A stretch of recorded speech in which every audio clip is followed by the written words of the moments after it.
What's up, guys? Nick here with Nick's Movie Picks, and welcome to episode 3 of the podcast, where today we're going to be discussing Captain America: Civil War.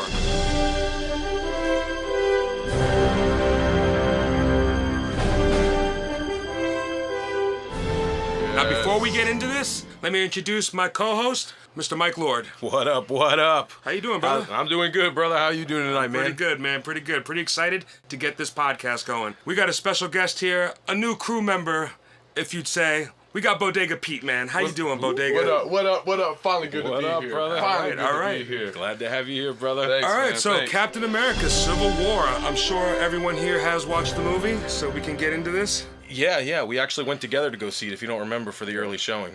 I did not remember that. A lot of things going on, and I did not remember that. Yeah, we're like 6 deep, I think. All right, so this movie, Russo brothers coming back after directing what I consider one of the best Marvel movies in this whole timeline is Captain America: Civil War. Right. Russo brothers come back, and they knock it out of the park again. New characters that we got with Spider-Man and Black Panther. Mm-hmm. I mean, what did you think about this movie, Mike, before we get into the more specifics and details? I mean, for the most part, I had some small gripes with it, but I mean, it's nothing too major. I mean, from a standpoint of just being a fan, I mean, I think they hit the nail right on the head. And I mean, even going back to what you were saying, describing, Panther to the T, you and Hal describing him, and even going as far to, getting a deeper look into Bucky, a little bit further than the Winter Soldier took us. Right. How about you, Pete? Yeah, I'd probably have to agree with it, man. Like I said, I wasn't really a big fan of the first Captain America movie, so as a person that... The first Avenger? Right, yeah, the very first one. Just that whole storyline in general, I didn't really grab onto. Okay. I didn't even see Winter Soldier, to tell you the truth. Really? But this is what I want to tell you, though. About this movie, you don't have to see those movies. And you can still see what was happening and still be tuned in to what was going on. Right. Absolutely. So I have to agree. I like the movie a lot. Well, I have to agree with you on that as well. For like my father, he didn't see all these Marvel movies and the culmination of all these different movies, especially when it comes to the Iron Man storyline and the Captain America storyline that just builds up to this moment. For like my father, he didn't see all those, so he didn't have to. He understood what was going on in the movie. So I think they really hit it on the head with that. But for someone that has seen all these Marvel movies and seen the growth of these characters and all the relationship build up and the tension throughout these movies, it's like the culmination. This is what it all leads up to as of right now in the universe. So with that being said, let's get into more of let's see, Iron Man, like the Iron Man storyline. Captain America, they're coming in, they're butting heads, and basically they're going to be forming their own kind of Avengers, like a Secret Wars Avengers, and they're going to head up face to face because of the, that Sokovia Accords. The laws are going to be passed now that they're going to have to answer to the government, and they can't go somewhere that they need to be there to save people without... They basically got a leash on them. Exactly. One team is agreeing to this, the other team isn't for their own beliefs. Exactly. And I mean, I really like what Robert Downey Jr. did in this role this time. I mean, again, it's really hard to argue with any of the work he's done. If you think about Iron Man on the big screen, you think about Robert Downey Jr. There's no doubt about it. For sure. And I think that they really portrayed it well. You could kind of see how he was torn. He didn't know what to do. He was trying to do what was right, trying to keep them together, but at the same time, he realized that he did make a mistake. And you guys know from the jump, I was Team Captain America, so You're right. Yeah, sure. It worked out for me. Yeah, I agree. I was the same way. I was Team Captain America. It didn't let you down. Everything was very suspenseful till the very end. So, with that being said, it definitely went in the right direction for, the civil America movement. Right. Well, so with the storyline with Iron Man, of course, we see in these in certain parts how deep it really goes. I mean, oh yeah, you see in the end that Bucky killed his parents. Right. And that whole scene at the end. When he's like, going to Captain America, Steve Rogers, like, did you know? Well, that was one of the that was a bigger shock to me. It wasn't even the fact that Bucky killed him. It was the fact that Captain America knew this whole time. Yep. Well, you get that. You get that in and I believe in either Winter Soldier or there's a movie that touches base on that you get a sense that Captain America knows what Bucky did, and he's just keeping it. He doesn't need to say anything. Right? Yeah, he doesn't want to say anything because of the friendship that he has with Tony, and of course, the friendship that he has with Bucky, that goes for what, 50 years or something. Or is. Now, in a sense of Pete, you never seen Winter Soldier? I've never seen You it. have to check that out. You have to check that out.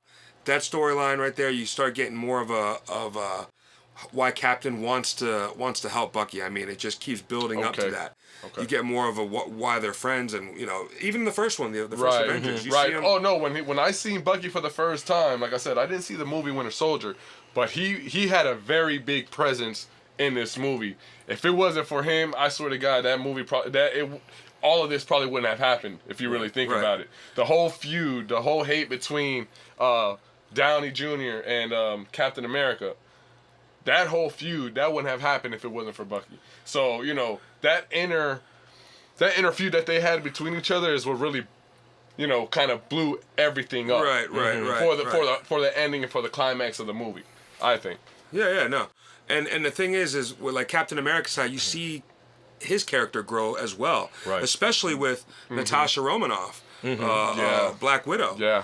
With everything going on in the movie, she's still playing double agent because of her bond with Captain America. Right. The things that they've gone through, the things that they, with previous movies. I mean, they have that, like camaraderie, like respect for one another, and they'll always have each other's back. And it's that one scene at the funeral. With Peggy Carter's funeral, she shows up, right, and she's talking to him and basically saying, she knows what he's going to say, that he doesn't want to sign the papers, but she was just there to be there as a friend, right, exactly. And I just like that character development right there, that their bond, that strong bond. Well, how about at the end when she stops Black Panther from stopping him? Like, she's on Team Iron Man, but she puts it on the line, go while she's tasering Panther.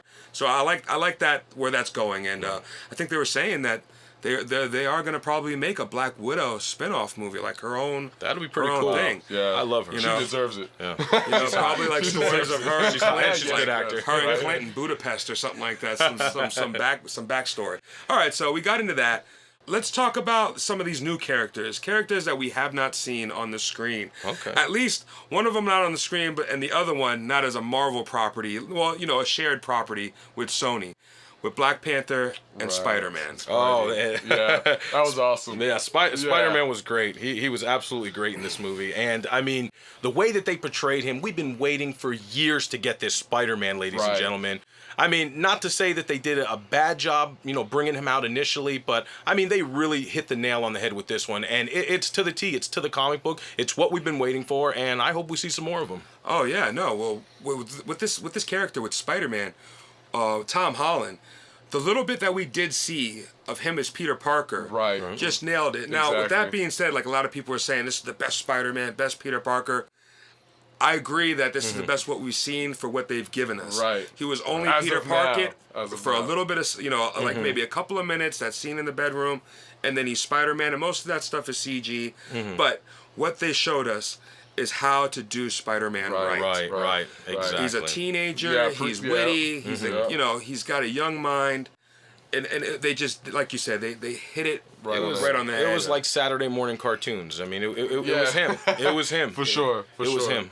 Now, Nick, let me ask you a question. Getting to Chris Evans' character, Steve Rogers, in your opinion, how do you think his character differed this time around compared to perhaps the first Captain America movie? Right. Well, I'd say more so that in the beginning he was more of a salute and follow orders, cross your T's, dot your I's to the books kind of soldier. Throughout these movies, he's starting to realize that he needs to put his guard up. He can't trust everyone. Right. Especially considering what happened in Winter Soldier with Hydra, taking over Shield and that whole coup that happened. I mean, he's starting to realize that everyone can't be trusted and stay on guard, because with everything going on, I mean, he's got to choose his friends wisely. And that's what I think about that characterization right there, is like, through time he's grown because of all the stuff that has happened through these movies. And that's why I feel like emotionally connected with this movie, because I've seen it grow. I've seen it, just progress into this tension. Now, with that being said, Did I believe anyone was going to die in this movie? No, I did not. No, I did not. But it's like a family fighting. This is what this movie is. Right. It's a family that have different opinions on the subject, and family fights. Right. You know? And as you know, that was one of my biggest gripes going into the movie. I was just never convinced anybody was ever really going to kill each other. And, you know, I don't necessarily know that whether they killed each other or not, it would have made it any better. However, though, after going back and watching it, you did get a sense of what you were talking about between Steve Rogers and Tony Stark at the end there. Right. And, I mean, yeah, you never really got the sense that anybody was going to die. However, at that last scene, I mean, it was pretty close with the shield. I mean, he was it was one blow away from right through his face. But I knew Cap wasn't going to do it. Right, I knew right. Cap wasn't And gonna we do it. all knew He's that. a soldier. So all right. So Black Panther, Pete, Okay. Black Panther. Loved him. Okay. When he came out, I got Chadwick goosebumps. Boseman. Now, for people that don't know who he is, I mean, I've seen him in other movies playing 42 as Jackie Robinson. He Yeah. was just on the Get On Up playing James Brown, and I loved him as an actor. And when they announced that he was going to be Black Panther, I just knew it was going to be a good fit. When he came out, they introduced him, and then they introduced the father. You get the scene with the UN blow up. Mm-hmm. You get a glimpse of like it's going to come out now. The Black Panther's going to come out. What did you think about the character? I Pete? got goosebumps, man. And I'll tell you right now, you guys hyped it up, and it was to the T. I like how in civilian clothing, as him as a prince, they didn't dress him up to make him look like all buffy right, and, all royal. You know, he was just. He I was like just, that. He King looked, Zamunda. exactly. Yeah. He looked like King Jaffe Zamunda, Jaffa. bro. You Yeah, know, yeah. exactly. You know, straight tape, little Right, baby right, fro. right. I agree You with know, you on and that. I like that. You know, it was humbling seeing him like that, and then how his father got killed, and he knew what he was getting into. He wanted revenge for his father, and regardless of what they were fighting for, he was gonna make it happen. Yeah. You know, and that's what I liked about his story too. And the thing with the Black Panther storyline is, you have the storyline of Iron Man, and you have the storyline of Captain America meeting in the middle.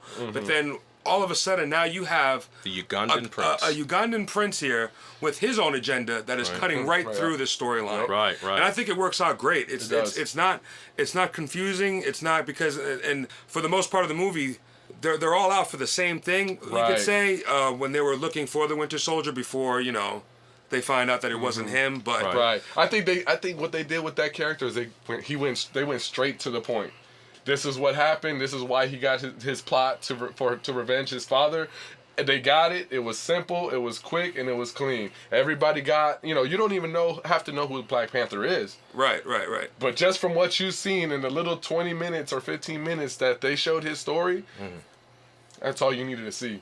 And really, I liked it, man. I like exactly what they did with Black Panther and how he was involved. especially when you see him come out in the Right, Black Panther scene. exactly. I mean, when that happens, and then you see like the gunshots, Yeah. the helicopter, and it's vibranium, and I mean, it's badass. Yeah, It is a badass absolutely. costume. Badass, bro. I mean, in a lot of ways, I've heard a lot of people quote him as the Batman of Marvel. I mean, I don't know. I mean, listen, I know it's Listen, a we're talking about Here we're we talking go. about the However- Louis Grant's detective. However- versus Here we the go. Pussycat. All right, listen, Here we I'm go. saying- Here we go. When he pulled up in his glider, his jet, whatever that was, when when Tony Stark finally decided, okay, enough is enough. I got to go down there and see what's up. Right. And he followed him over there. I mean, I got a little sense of Batman there. And his fighting style, it really blew me away because I didn't know what to expect from him. Other than the suit was made of vibranium, but some of his moves, I mean, some of the fight sequences in the beginning with Bucky, they were awesome on the bike. Yeah. And then even at the end when he tells Captain to get out the way and then jumps in the air and kicks him like 5 times spinning. I mean, that's awesome. Yeah. Well, see, that's the thing is, if you didn't know this, that the Russo brothers, for a lot of the action sequences, which the airport scene, we will be talking about that real shortly, but to touch on this about the fighting sequences and a lot of those parts, they actually brought in their friends, directors of like John Wick and some of these guys from The Raid. And to choreograph to help. Oh, wow. Kind of like a buddy favor. You're Right, rubbing up. Your right. friends are directors, whatever. They just made these action films. Come on in. I think they came on set for like a week or two and helped out with the whole choreography. Wow. It And, really and showed. that just shows. Yeah, That just that shows really on the showed. Russo brothers that, they're not big headed. They want to put a quality movie out. They want to give us Right, the best right. entertaining experience. And they went to go get I help for was certain happy. things I like was that. definitely And- happy with the movie. All right, so let's say the airport scene, the famous airport scene. I think it's Oh, like yeah. 18 or 19 minutes of Oh, some yeah. of the greatest comic book fighting in a movie. Okay? Absolutely, absolutely. We got the two teams face to face going at it. What are your thoughts, Mike? Well, the only thing that really comes to mind when I think about that airport scene is Ant-Man. I mean, he did a great job. It was an absolute trip. Just just the exchanges back and forth, the sarcasm in his voice. I mean, I mean, to me, it was one of the bright spots in the movie. And you know me, I doubted Ant-Man when it first came out. I wasn't sure I wasn't going to like it. I remember that. I did not like Yeah. it. I didn't think I was going to like it. There was some really awesome scenes there. Well, the scene that really jumps out to me is the Spider-Man when he comes out and he's telling him, he's like, "Hey kid, just web him up or whatever," Right, and then he's right. chasing Right, yeah, I after remember. Bucky and Right, Falcon. right. Oh, great scene. I mean, he's like, resisting. "Hey, stop resisting." He's like, "Hey, buddy, I think you dropped something." And Throws it back throws at it him. right back Oh, at yeah. him. I mean, and again, that just tells you that they did Spider-Man great. Right. It was just funny and comedic, and even the parts where he's with Captain America, Right. And then they have that good little back and forth banter, Right. and then he knocks the thing on top of his head. I forgot what is it, like one of those sky coaster things. Oh, He's yeah, holding he's up. holding it. Yeah. And he's like, "Where you from, kid?" And Queens. he's like, "Queens, yeah, Brooklyn." Yeah, right. that's- Right, yeah, the that's camaraderie. great. Fellow New That's Yorkers. great. Yeah, Right, fellow right, New right. Yorkers. So That's that was awesome. really cool, man. I really enjoyed that. And again, like Ant-Man when he turns into the giant ant, Right. that was great. It was Oh, great. man. They do the reference to the Return of the Jedi. Right. It's like, the thingy, the walkie thingy, and How about the interactions between Bucky and Falcon? Falcon. Oh yeah. Oh the little Oh, they're when they're great. in the car, when they're in the little Beetle. Right. Oh my God, he's You like, move your "Hey, can you seat?" move your seat?" Nope. No. It's like, I hate because it's basically Right. Falcon is Cap's best friend Right. now, and Uh-huh. Bucky's Cap's best friend From back Yeah. then. back then. Yep, So yep. I mean, Cap's getting pulled all kinds of way. And hey, just to mention that scene when he meets up with Peggy Carter's daughter. niece, Oh, or- yeah, no, yeah. Oh, it's the niece. niece. Niece. It's a niece. And he Right. finally lays one on her, Oh, and yeah. then they do that. Yeah. Finally, Cap. That's right. Well, Well, here's here's- it in. Yeah. Now here's a question for both of you, and it's a little in left field. I want to know: are you guys Team Falcon or Team War Machine? I'd probably say I'm more Team Falcon. I liked his character a me lot too. better. What about you, Falcon? Me too, Yeah, I mean, yeah. Even though I like Rhodes, Yeah, I like the whole and War Machine. War Machine, that's. Yeah, but Iron Man But they got had this, that they already. switched characters. I think he was Terrence Howard Right, at first, but right. not saying that's a bad thing because this guy, he's Don Cheadle. He's Yeah. he's a great actor. I've Yeah. seen him in a ton of roles. Yeah, Right, yeah, I like him. So I mean, really like him. but just for aesthetics or just humor wise, Mm-hmm. I think Falcon he's a lot more funnier for me. I like his character Right, a lot more. yeah. I could see a Falcon and Ant-Man Oh, kind of buddy that would cop be movie. awesome. Oh, That'd be man. fun. Wouldn't that be cool? Oh yeah. Oh, I think man, that would be pretty nice. cool. That would be I think that would be awesome. pretty cool. I love when he All right, refers to so- him as Tic Tac. Yeah, Tic Tac. I mean, there's so many good little lines there. Right. And even when he first meets Captain America, he's like, I think he jumbles his words. Yeah. He's like, thanks to meet you or something like that. Or he's just like, oh oh, wow. But that's just so humble. Like he's Right, he's right, like honored. right. He's like, I thought that was really cool. So let's just get into some of these other characters real quick.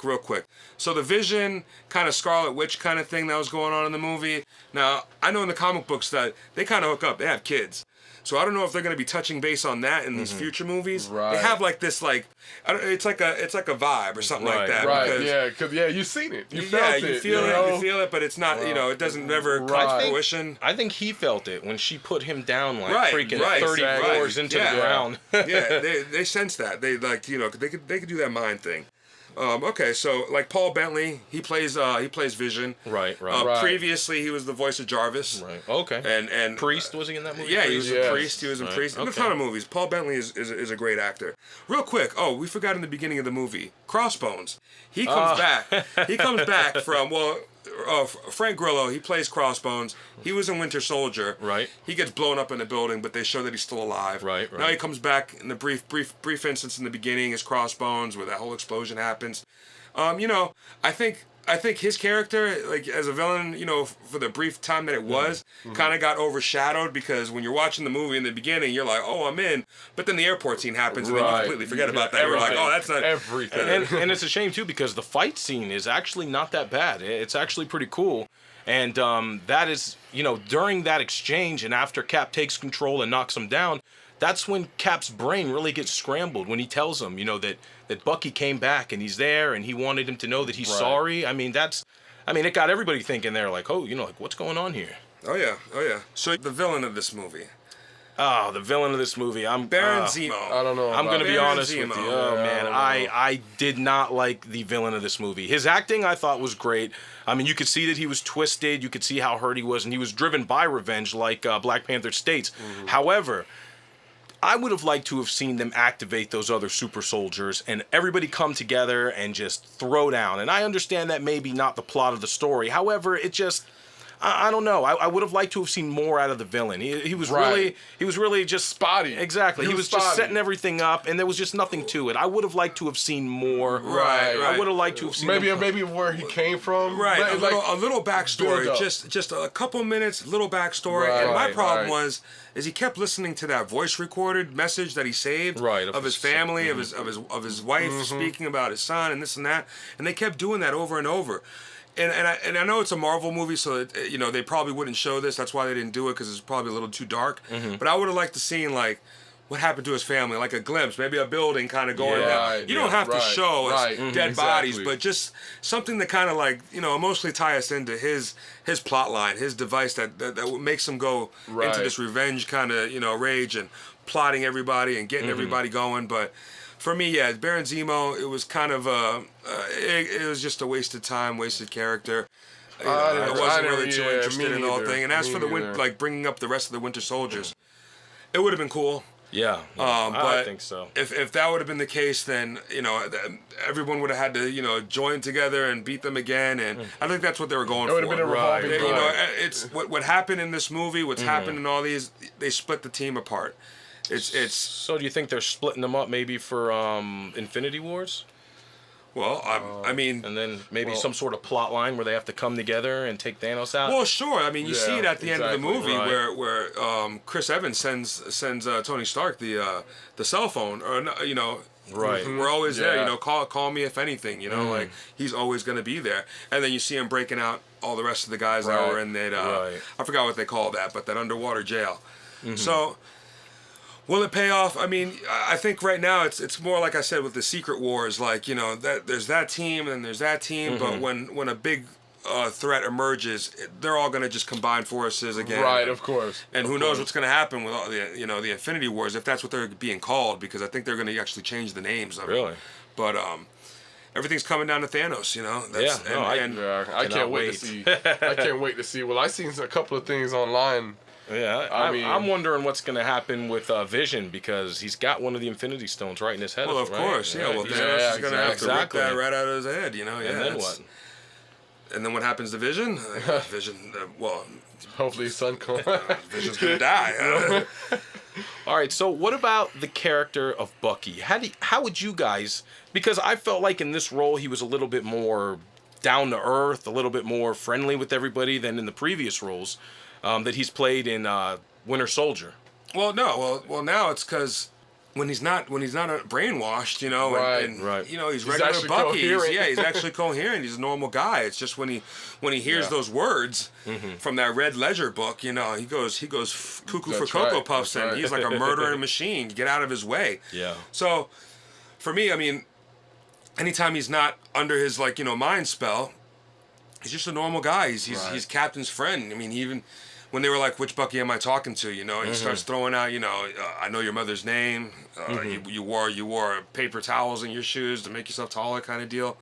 So I mean, it's just, I love that back and forth thing with him and Captain when he's in the plane and he's like explaining to him that he didn't do these things. It's not you, and Bucky just looks at him and he tells him, he's like, but I did, Right. He Yeah. did do him, Yeah. even though he's not mentally there. He did do him. Yeah. And that's what's scarring him. That's what's Right, scarring right. him. That's like when Tony was on his back in the final fight scene, and he was, Tony asked him, "Do you even remember their faces?" And he was like, "I remember all of them." Yeah, he And remembers right, everything. that's right. He remembers, Yeah, that haunts I him remember all that. the time. Right. So, the end scene, where you were saying how Baron Zemo, he's setting this whole thing up, which in my opinion is just it's kind of a little too what's the word?